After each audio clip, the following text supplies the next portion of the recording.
नमस्कार, मैं हूं रागनी वर्मन और आप देख रहे हैं राष्ट्रीय जगत विजन न्यूज।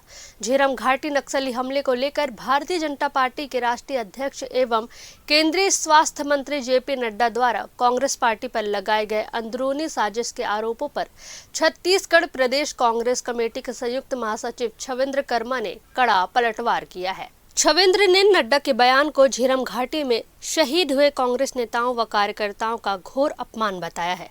छविंद्र कर्मा ने कहा कि झीरम घाटी कांड में कांग्रेस के वरिष्ठ नेताओं सहित 32 निर्दोष लोगों की निर्मम हत्या हुई थी। इस घटना को लेकर देश की सबसे बड़ी राजनीतिक पार्टी के राष्ट्रीय अध्यक्ष द्वारा इस तरह गैर जिम्मेदाराना बयान देना न केवल दुर्भाग्यपूर्ण है बल्कि पीड़ित परिवारों के घाव पर नमक छिड़कने जैसा है। उन्होंने सवाल उठाया कि उस समय प्रदेश में भाजपा की सरकार थी और जब इस मामले की जांच NIA ने की तब केंद्र में भाजपा की मोदी सरकार थी। क्या भाजपा सरकारों की जांच एजेंसियां असफल रहीं? सबसे बड़े राष्ट्रीय पार्टी के अध्यक्ष का यह कहना कि दरभा झीरम घाटी घटना में कांग्रेस पार्टी के लोगों का ही हाथ है। यह अध्यक्ष की मोदी सरकार में महत्वपूर्ण कैबिनेट मंत्री के पद पर है। सरकार के तमाम फैसले, कैबिनेट की तमाम होने वाले मीटिंग्स, गोपनीय सूचनाओं की जानकारी इन्हें होती है। ऐसे में नड्डा जी का बयान एवं दरभा झीरम घाटी कांड की NIA की जो रिपोर्ट है वो आपस में मेल नहीं खा रही है। ऐसी कौन सी बातें हैं, ऐसी कौन सी जानकारी है जिसे केवल नड्डा जी ही जानते हैं और NIA को अभी तक इसकी जानकारी भी नहीं है। इस घटना के समय प्रदेश में भारतीय जनता पार्टी की सरकार थी। NIA जांच के समय केंद्र में भारतीय जनता पार्टी की सरकार थी, मोदी की सरकार थी।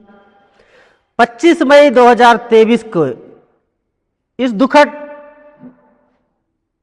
उपरांत मेरे पिता शहीद महेंद्र कर्मा जी की अंतिम संस्कार में तत्कालीन भारत सरकार के गृह मंत्री RPN सिंह जी उपस्थित रहे, जो कि अभी वर्तमान में भारतीय जनता पार्टी के सांसद हैं। साथ ही इस दुखद घटना पर अपनी शोक संवेदना व्यक्त करने के लिए दिल्ली से बीजेपी के सांसद माननीय श्री राजनाथ सिंह जी भी आए एवं दुखी परिजनों को सांत्वना दिया। ऐसे में श्री नड्डा जी का यह बयान चौंकाने वाला है कि पीड़ित परिजनों से के दुखती रग को छूने वाली और उनके जख्मों पर नमक छिड़कने वाली ये बात है।